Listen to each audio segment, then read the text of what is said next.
ज्ञानादिनिधनं विष्णुं सर्वलोकमहेश्वरम् लोकाध्यक्षं स्तुवन्नित्यम् सर्वदुःखादिगो भवेत् ब्रह्मण्यं सर्वधर्मज्ञम् लोकानां कीर्तिवर्धनम् लोकनाथं महद्भूतम्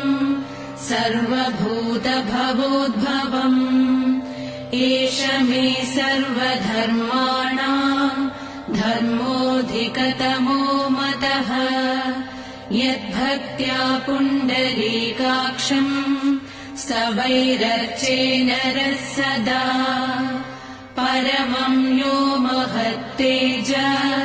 परमं यो महत्तपः परमं यो महद्ब्रह्मा परमं